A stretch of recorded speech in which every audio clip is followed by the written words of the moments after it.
neste mês de agosto, a Lei Maria da Penha completa 10 anos e, segundo a Organização das Nações Unidas, é uma das 3 melhores legislações do mundo contra a violência contra a mulher. Sobre esse assunto, eu converso com a senadora Ana Amélia. Senadora, nesses 10 anos de Lei Maria da Penha, a lei ficou bastante conhecida, já é bastante popular, mas a senhora acredita que a condição da mulher mudou na sociedade brasileira? Em relação à violência, eu penso que, pelo menos, foi criado um instrumento mais efetivo para penalizar o agressor e uma efetividade maior da execução da lei. A lei não basta ser uma lei boa, uma lei necessária, uma lei oportuna para proteger as mulheres da agressão. Ainda com a Lei Maria da Penha, você vê fatos que a justiça determina que o agressor deve ficar uma determinada distância, não se aproximar da mulher, e ainda assim ele viola isso e mata. Ou seja, é uma situação difícil você ter um controle absoluto, porque teria que ter um fiscal para cada agressor. Isso é inviável, além dos problemas que nós temos com segurança na execução. Mas agora a gente está percebendo também, houve uma aprovação de uma lei que dá maior celeridade na execução para que, dando uma autoridade ao delegado ou delegada de polícia, para fazer o cumprimento daquela determinação do afastamento do agressor à mulher.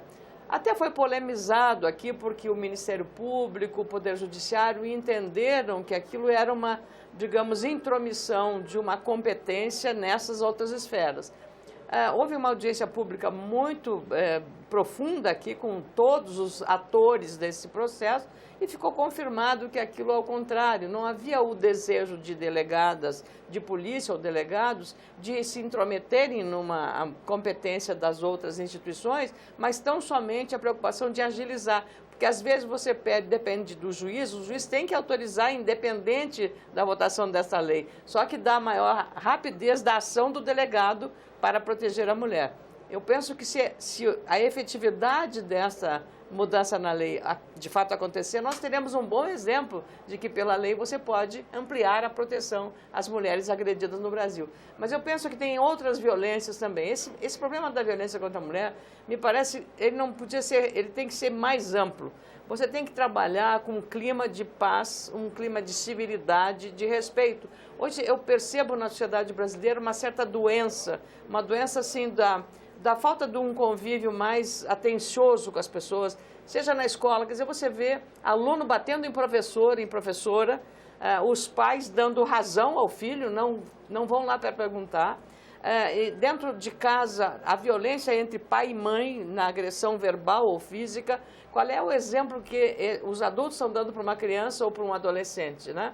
A própria influência, o impacto do ambiente, que hoje um jogo, todos os videogames são, de certa forma, eles excitam a violência, não, e colocam adrenalina na criança. Então você tem que trabalhar, eu penso, num outro cenário de uma tolerância maior, de convivência com as pessoas, porque não adianta você fazer lei se nós continuamos com uma sociedade violenta, uma sociedade que não está preparada para respeitar a pessoa. Quando você vê que ônibus, uma pessoa não levanta para atender uma senhora de idade ou uma mulher grávida, um jovem, que sociedade é essa que nós estamos alimentando? Então, precisamos desses procedimentos. Não é só bater na mulher, de ser violenta com a mulher, não bater na criança, não bater na pessoa idosa, não maltratar ninguém. Quer dizer, você protege os animais, né? Você tem proteção para os cães, gatos que estão na rua, fazer um hospital para eles. Tem que fazer, tem, mas você tem que cuidar das pessoas. Eu acho que nós estamos negligenciando com o cuidado das pessoas. E aí é muito ruim, né? Eu fico triste de ver o que está acontecendo em nosso país. Negligencia-se também em relação à mulher, não só a questão, nós fizemos há pouco, na Comissão de Assuntos Sociais, um debate sobre fibromialgia. É uma doença crônica, né, da pessoa que é portadora dessa doença, que às vezes descobre tardiamente. Mas, pelos relatos, é uma doença que a cada 20 pessoas com fibromialgia, 19 são mulheres e uma é homem. É uma doença que dá mais nas mulheres, mas predominantemente nas mulheres. Então, não se sabe qual é a origem, não se sabe direito como é que é, não se sabe identificar, não se sabe diagnosticar, e a mulher é vítima de um preconceito sobre isso, dizendo que ela é louca, que ela está fazendo fita, que ela é fazendo, enfim, não é a verdade que ela esteja.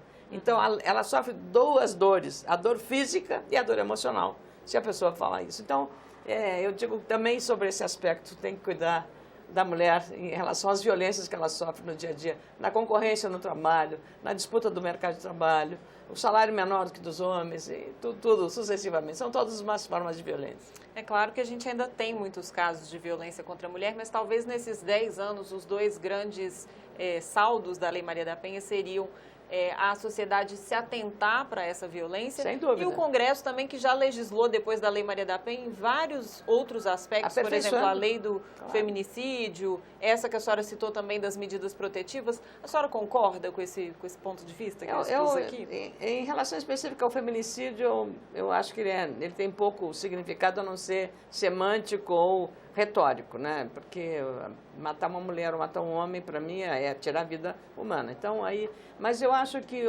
você tem razão quando fala que a Lei Maria da Penha, ela entrou na agenda da sociedade, entrou na agenda da mídia.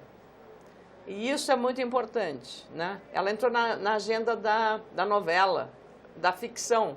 E é uma forma de você mostrar também de uma forma educativa como você tem que tratar esse problema.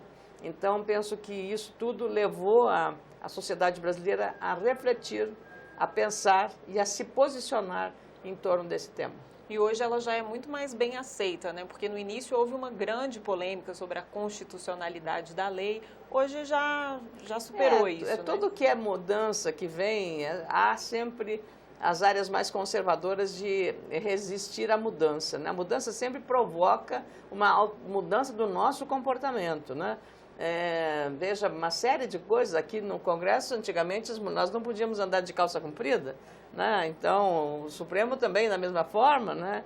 O jeito de vestir mudou tudo e é bom que seja o ajuste. A sociedade mudou tanto, então você tem que ajustar as mudanças que a própria sociedade está a convivência legal, a convivência social, a convivência política, dentro de um regime democrático, plural, de respeito mútuo, né, em todas as comunidades, todas as tribos, né, LGTB, todas as minorias, tudo isso, a questão de gênero também, hoje é um tema muito mais próprio.